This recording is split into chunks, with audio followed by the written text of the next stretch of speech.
sezvakaita Enoki mubatero wako wangu nitaurira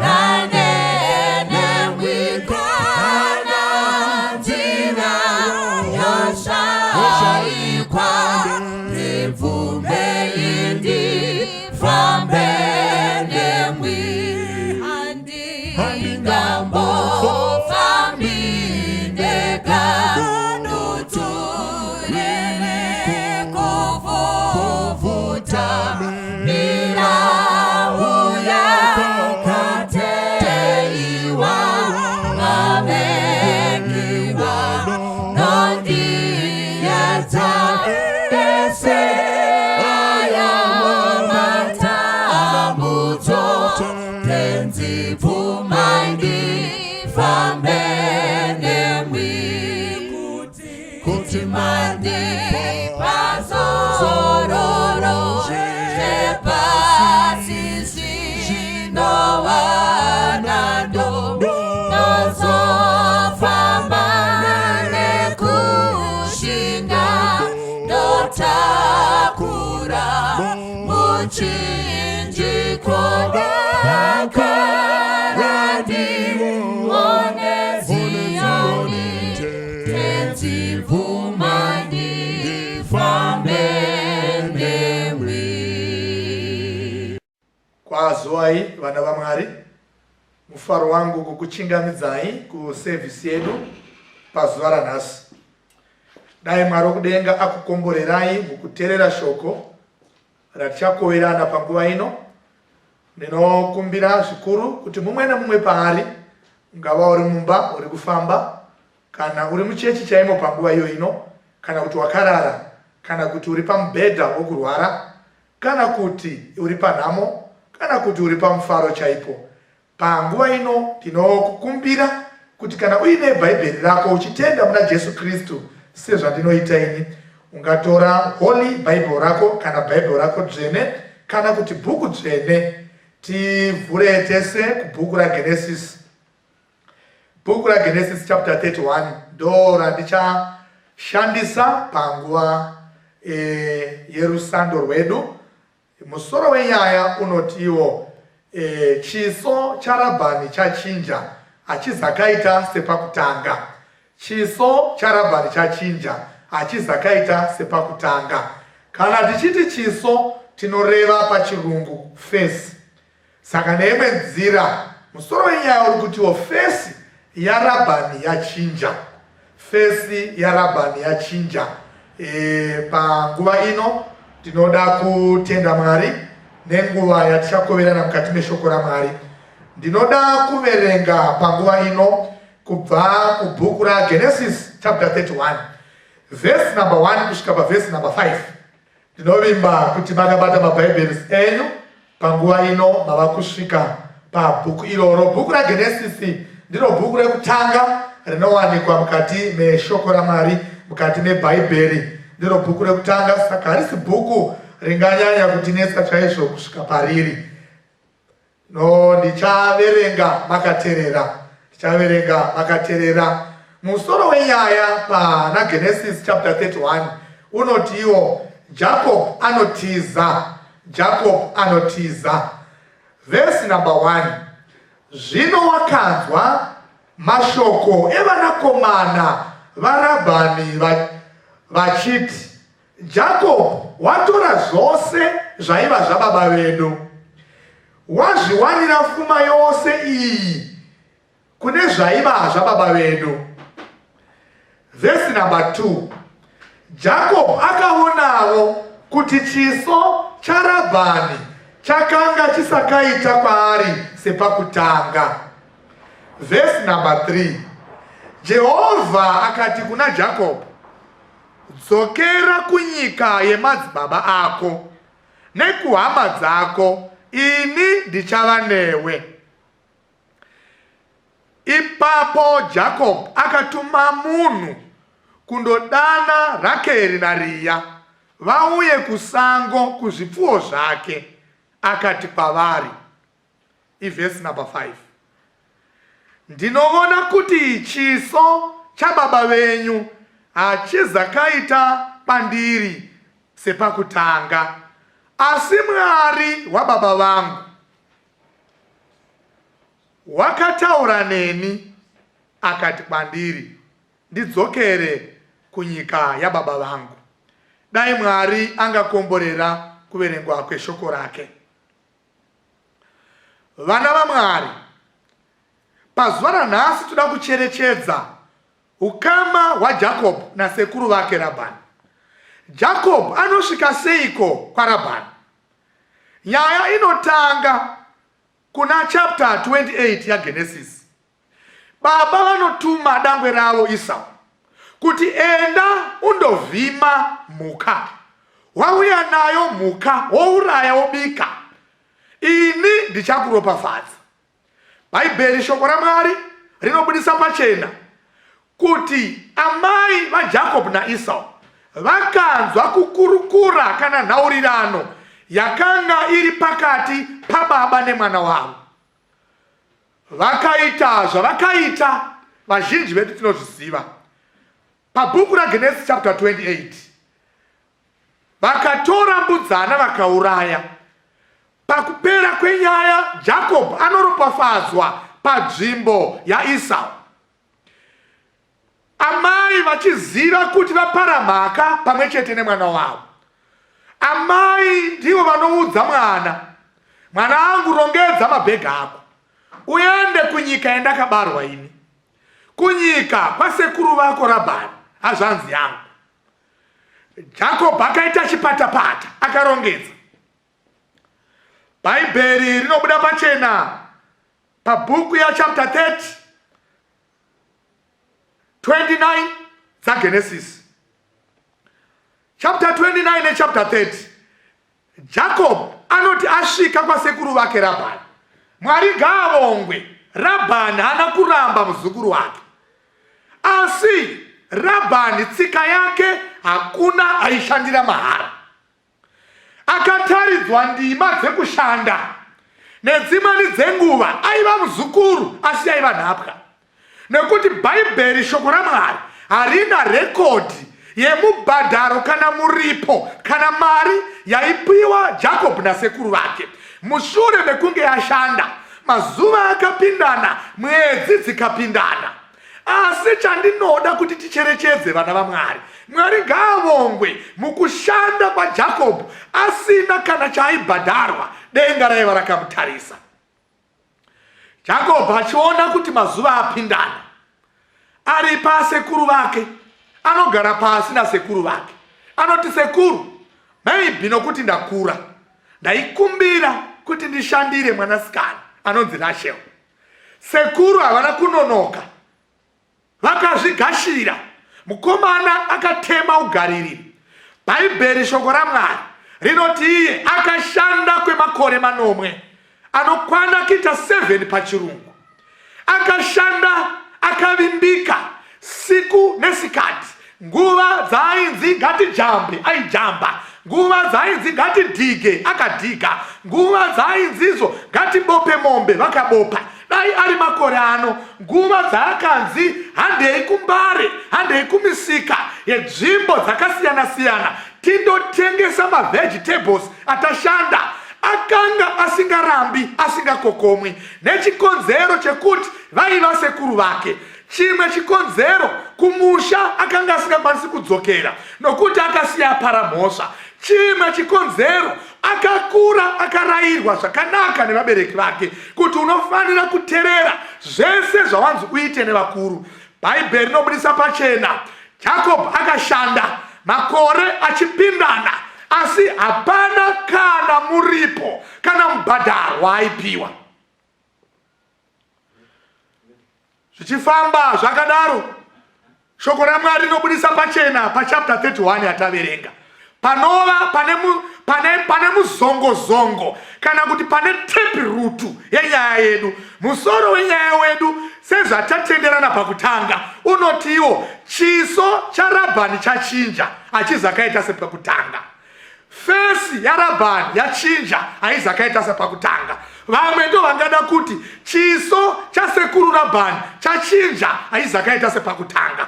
Vana vaMwari, tingava patiri ikoko, ndoda kukuzivisai kuti nyika ino hauzi musha wekugara. Nyika ino iri rafu sekumba kwaRabhani, kwatinoshanda tisingabhadhari.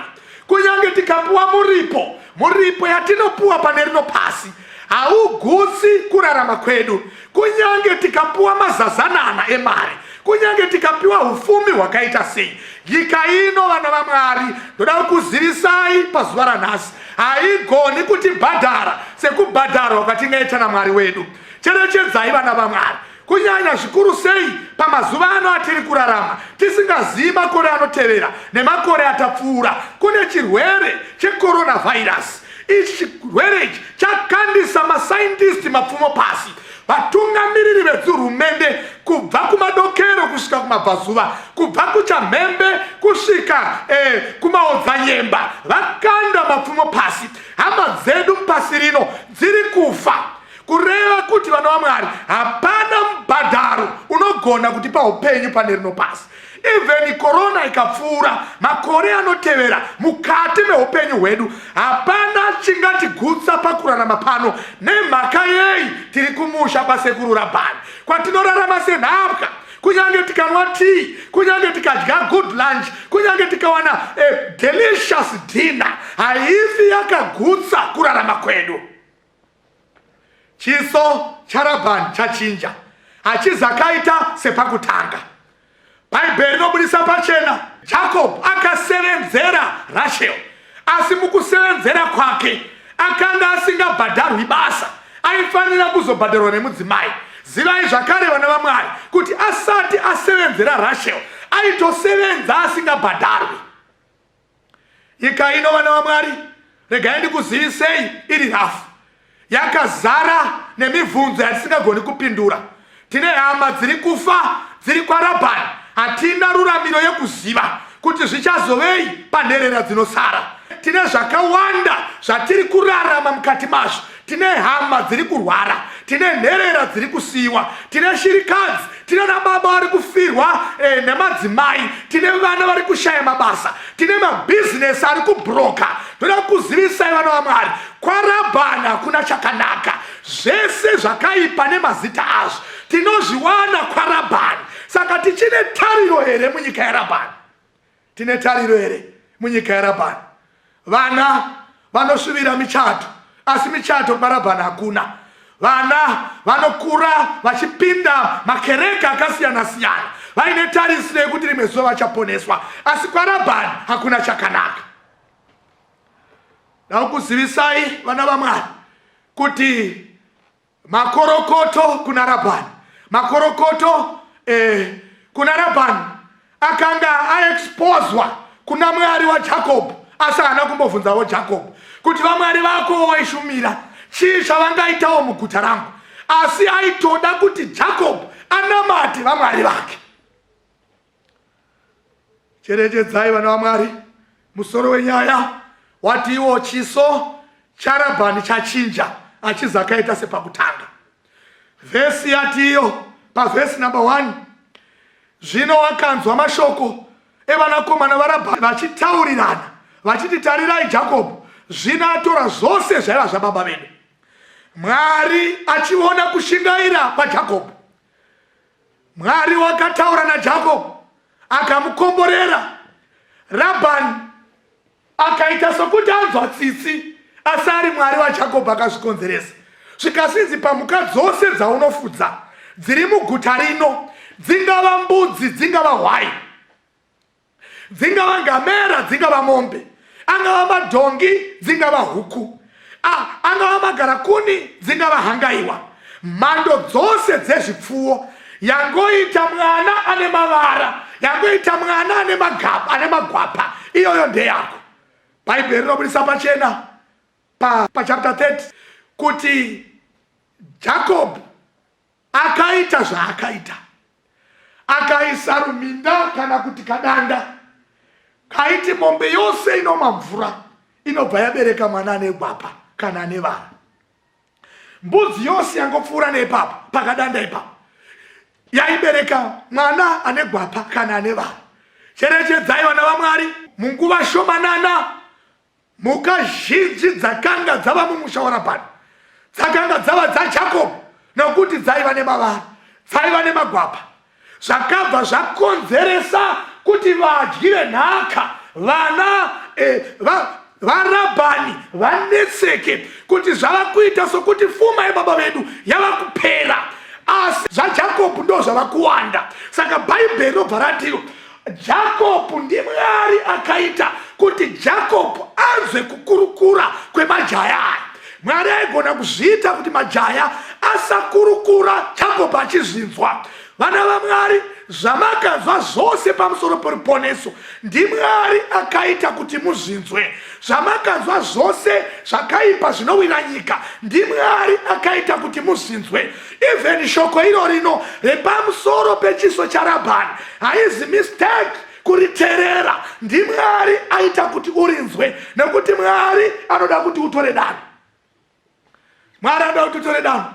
Cherechedzai vana vaMwari, Bhaibheri harititauriri kuti Jakobho ane nguva yaakambofunga zvekudzokera kumusha, asi Mwari akashandisa ingadzi pachirungu trigger mechanism yekuita kuti mukomana afunge kudzokera kumusha. Bhaibheri shoko raMwari rinotiro akanzwa majaya achitaurirana kuti mukomana atora zvose zvaiva zvababa vedu, kureva kuti neimweni dzenguva nengari yekuvimbika kwaJakobho ari pasekuru, Mwari akatanga kumuropafadza, zvakakonzera kuti majaya akagara meeting vachinetseka, vakati vakomana toita sei nemuzukuru apedza pfuma yababa chinyararire, hapana waarwisana naye, asi pane zviri kuitika, pfuma yababa vedu iri kupera. Regai ndikuudzei vana vaMwari,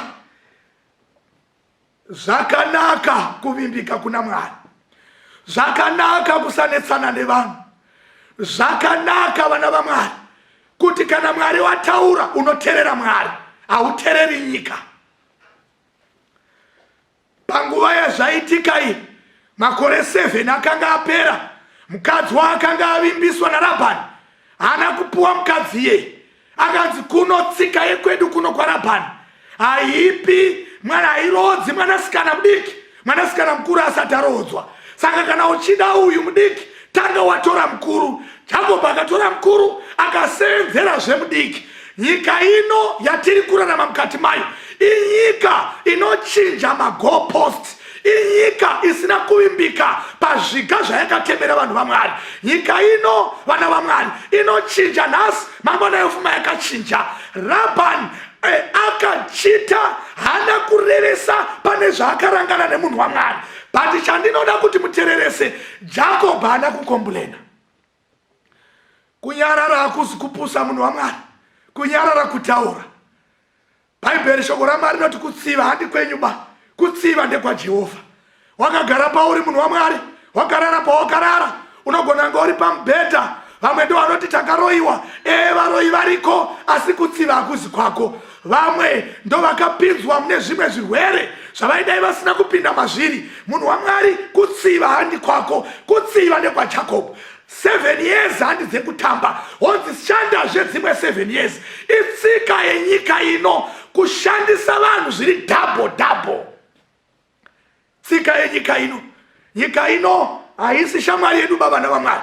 Bhaibheri rabudisa Jakobho akavimbika, asi pakupera kwazvo akawana pfuma chinyararire yaakaropafadzwa naMwari. Mukunyarara mune pfuma, mukuteerera mune pfuma. Even ukaita seunodzvanyirirwa, ipa mbiri kuna Mwari chinyararire. Mwari anobhadhara vanhu vake chinyararire zvinosvika pakudhina nekubhowa nekushungurudza muvengi. Bhaibheri ratiro majaya aRabhani akakurukura. Honai Jakobho atora zvese zvaiva zvababa vedu.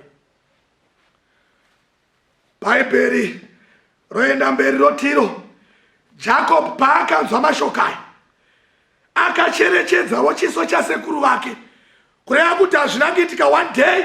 Rimwe zuva akanzwa mashoko emajaya achiti mukomana uyu apedza pfuma yose yavaibaba vedu, rimwe zuva akatarisa chiso chasekuru vake, akaona kuti chiso chasekuru wake hachizakaita sepakutanga sezvachakanga chiri pamazuva avaishanda asina kana chaaiwana. Mazuva akasvika, bhaibheri ndokubva ratiro, akadeedza madzimai ake akati, uyai kuno kumafuro kwandiri, zvikanzi endai mundorongedza mhaka ndeyei. Mwari wababa vangu akataura neni kuhope akati, dzokera kunyika yemadzibaba, nokuti kwaRabhani haizati ichiri nzvimbo yekugara. Majaya ake andirangana, baba vake chiso chake hachizakaita sepakutanga, hachizakaita sepakutanga. Kana uchiverenga shoko raMwari, bhaibheri inoti usiku ihwo Jacob akarongedza nemadzimai ake, vakasimuka vakaringira kunyika yemadzibaba. Madzibaba ake ndaapiko? Ndiye kaIsaki mwanakomana waAbhurahama. Ndopatinonamata chitika, rumbidzwai Mwari waAbhurahama akasika denga nenyika. Nguva yatiri kurarama ino, nyika yatiri vana vaMwari inyika yaRabhani. Hatidi kunamata vaMwari vaRabhani vakaropafadzwa, vanoringira meso avo kuna Mwari waAbhurahama. Ndiye akasika denga nenyika. Anotaurwa pana zvakazarurwa chapter 14 verse number 6 na 7. Anoti namatai iye wakasika denga nenyika negungwa nemhaka yei, nekuti nguva yake yekutonga yasvika. Kuti mucherechedze vana vaMwari, Jacob achibva kwaRabhani haana kana chaakasiya. Nemhaka yei aidzokera kunyika yemadzibaba, akatakurana nepfuma yake, akatakurana nemhuri yake.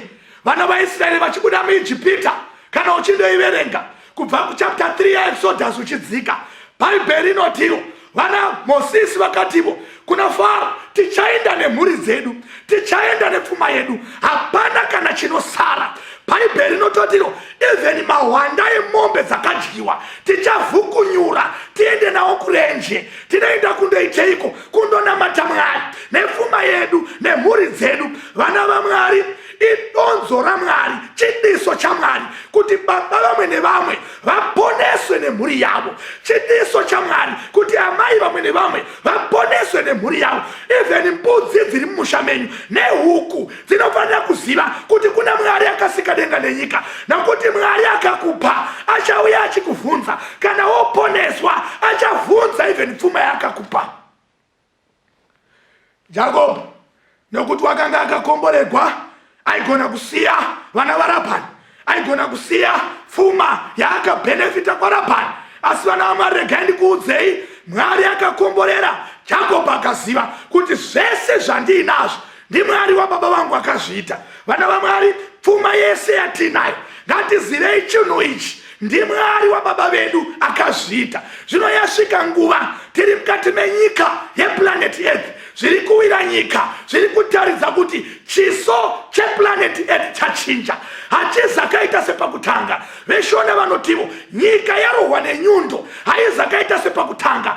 Daniel anoti knowledge ichaingiriza. Mazuva ano kwane technology, kwane inozi artificial intelligence, zvakungoitika nekompyuta. Munozviziva imi munozvirava. Zvese izvi vana vaMwari zviri kuvavarira kuti chiso chaRabhani chachinja. Saka toita seiko? Tsvaka Mwari wokunamata unamate. Mwari akasika denga nenyika, haizati ichiri nguva yekugara pasi, haizati ichiri nguva yekuti munhu anorara achimuka asina kunamata Mwari, haizati ichiri nguva yekuti 7 days dzinopera usina kana chechi yawapinda kuti unamate Mwari. Zvotoda vane chivindi chadhiabhorosi vakaropafadzwa, vanoverenga zviri kuitika munyika. Pari zvino vana United States of America vari kudeedzera kuti we are going to colonize Mars. Izvi zvese izvi zviri kutaura kuti chiso chaRabhani chachinja, hachizakaita sepakutanga. Zvakutsvaka Jacob nemhuri yake kuti vasimuke varingire kunyika yemadzibaba, varingire kunyika yemadzibaba. Vana vaMwari, nguva yatiri kurarama ino yava kuda vanhu vanogona kuverenga nguva. Bhuku ravaEfeso rinotiro redeem your time for the days are evil. Ngwarirai nguva yenyu nekuti mazuva akaipa. Jacob akagara for more than 14 years ari kwasekuru vake, asi ari pa 10 years hana kunetseka nekugara kwaJacob, ari pa 2 years hana kunetseka nekugara kwaRabhani, ari pa 15 years hana kunetseka, asi pane nguva yaakazoona kuti nguva yazara hazvichagoneki kugara pasekuru. Vakandichengeta Yesu, vakandiviga kubva paruoko rwemukoma wangu Esau. Asi kunyange Esau akaipa, iyi haisati chiri time yekugara paRabhani, nokuti Rabhani asoipa even kudarika mukoma wangu wandinotiza. Nemhaka yei chiso chake chachinja, achizakaita sepakutanga. Vana vaMwari vakaropafadzwa vanoti vakaona kuti chimiro chenyika ino achizakaita sepakutanga, vanotizira kuna Jehovha. Vakaropafadzwa vanoti vakadzimba mabasa, avablemiwa vadzinga, vanoziva kuti aiwa inguva chiso chaRabhani chachinja. Vakaropafadzwa vanoti vakaona business rabroka, avablemi business, avablemi maprinciples ebusiness, asi vanoti aiwa chiso chaRabhani chachinja. Vana vaMwari, zvinokosha kudzidza kuverenga nguva. Mhaka ndeyei nyika yatiri kugara haizati chiri nyika zvayakanga yakaita pakutanga, asi zvese zvachinja. Zvava kunongedza vana vaMwari kuuya kwaJesu kwechipiri, kwaakataura pana Matthew chapter 24, akati mukaona izvi zvoitika, zivai kuti zvinhu zvachinja, zivai kuti Ishe wakuuya. Zvikasinzi mukaona mionde yava kutunga mashizha, zivai kuti zhezha rava pedyo. Mukaona intelligence zvaitaurwa mukati meshoko raMwari zvakasiyana siyana, dzinzara, zvirwere, kumukirana kwedzinyika, zivai kuti kuuya kwaJesu kwasvedera. Zvoreva kuti chiso chaRabhani chachinja. Nyika ino yatiri kugara ndiye sekuru Rabhani, chimiro chenyika ndicho chiso chasekuru Rabhani. Zvoreva kuti chachinja. Vakaropafadzwa vasingangogari panzvimbo nekusingaperi. Vakaropafadzwa vanoti vakati gare gare votarisa chiso chaRabhani kuti chichiri sezvachakanga chiri pakutanga here. Vakaropafadzwa vanhu vaMwari vanoteerera izwi raMwari. Jacob aiva muunhapwa, nguva isati yakwana, aishanda asina mubhadharo waaipiwa, wakanga asingakombleni. Asi nguva yakazoti yazara, akadeedza madzimai ake akati, ndanzwa vanabhudhi venyimi, ndanzwa hazvanzi dzenyu zichikomblena kuti ini muzukuru ndatora zvese zvaiva zvababa venyu, ende gare gare nezuro ndakatarisa chiso chababa venyu ndikaona kuti chachinja, hachizakaitawo sepakutanga. Kureva kuti musha wose wandipandukira, hapana achandida. Asi Mwari ngaavongwe, Mwari wababa vangu haana kundisiya ndega. Akataura neni last night akanditi, pamba pasekuru hapachabvira kugara, simuka udzokere kunyika yemadzibaba. Vana vaMwari, musha watakagara hauchabvira kugara, hauchabvira kugara. Vakaropafadzwa vanhu vaMwari vanoti vanzwa shoko rakadai vanozvizvera mumwoyo mavo, wocherechedza upenyu hwako hwakashandiswa nadhiabhorosi mudikani, hwakashandiswa kwemakore.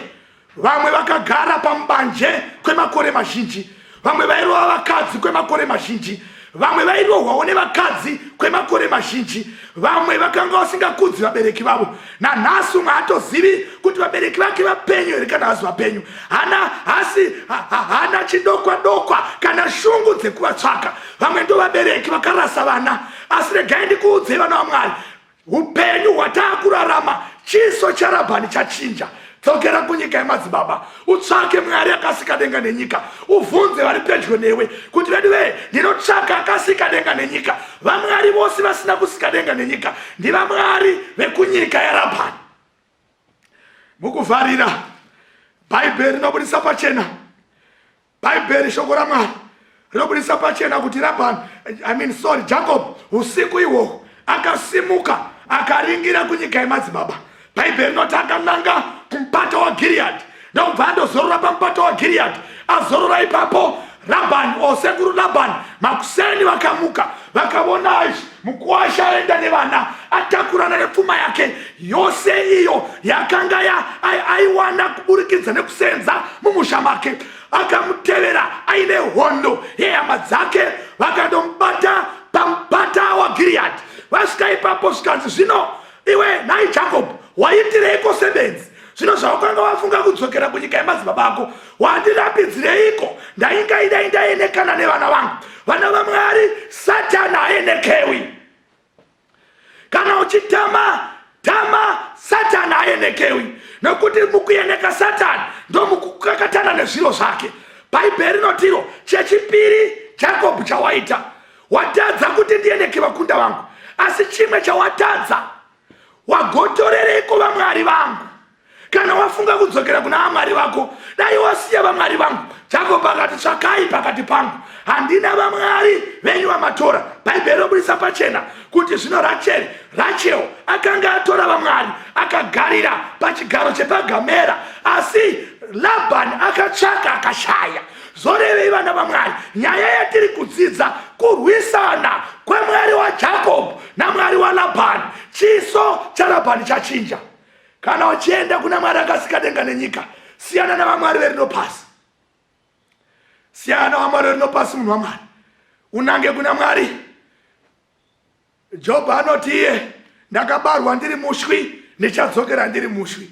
Saka kana uchienda kuna mwari, unoenda usina chawakabata. Nokuti iye mwari ndiye mupiwa upenyu, ndiye musiki wenyika yose. Vakaropafadzwa vanoti kana vanzwa shoko vachaita.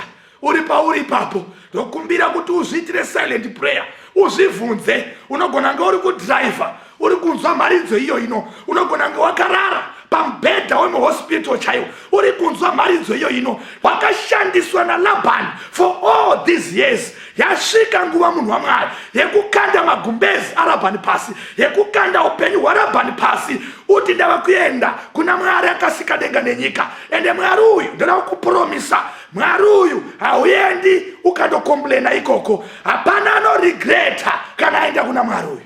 Mwari udenga kukomborerei, mwari udenga akuitire zvakanaka. Pese pamuri musasiya mwari akasika denga nenyika. Ndiye mwari anofanira kunamatiwa. Vamwari vose vasina kusika denga nenyika, ivavo handi vamwari vaLabhani, asi mwari anokomborera nepfuma ndi mwari waJacob. Mwari anokomborera nemhuri nemufaro ndi mwari waJacob. Iye Jacob anotiye, ndakudzokera kuna mwari wemadzibaba angu. Mwari akukomborerei, mwari akuitire zvakanaka. Ngatinamatei. Baba wokudenga, makaita denga nepasi, tinokutendai panguva ino nevanhu venyu kumatima nenyika vakateerera shoko iri. Shoko rinobva pachigaro chenyu chemutsa, rinotirangaridza kuti nyika ino handi musha wokugara, asi tiri maloja mukati menyika yaLabhani. Nekukasika tinofanira kudzokera kunyika yemadzibaba edu. Vamwe vakandogara kwaLabhani vakakangana mwari wemadzibaba avo, asi isu mwari matirangaridza kuti zviri kuwira nyika izvi zvinongotiratidza chiso chenyika ino, kuti hapachagariki. Chitidzorerai pana mwari wakasika denga nenyika. Varipo vari pamubhedha, vari kurwara mumahospital, avo mwari vaitirei nyasha. Pana mukoma avo vari kundofudza mombe, havazivi kune vabereki vavo, naivo vakomborerei. Kuna sisa vari kudriver vachienda kubasa, naivo vakomborerei. Kune mhuri iyo yangogara, asi it's now an empty shell family. Ifamily yatoparara, yangova marriage yezita. Dzoreredzai rudo, nekuti mwari waJacob ndi mwari werudo. Mwari waJacob ndi mwari anodzoreredza. Mwari wangu naponesi, kune vari kuluza mabasa, naivo ivai navo. Kune makambani ava kubroka, imi muri mwari vanodzoreredza matombo ava kuondomoka. Komborerai vana baba, komborerai vana mai, komborerai vakomana, komborerai vasikana, komborerai vana vadiki, even vari mumatumbu vakomborerei. Dzoreredzai rudo rwana baba kuvana nerudo rwana mai kuvanasikana. Dzoreredzai rudo rwemabrothers, rwema-in-laws ne-extended family. Tose tizive kuti kuna mwari waJacob akasika denga nenyika, mwari waLabhani handiye mwari wokunamata. Saka tose tidzoreredzei kuna mwari waJacob. Zita renyu mwari rinamatwe rikudzwe mpasi rose nekusingaperi. Amen.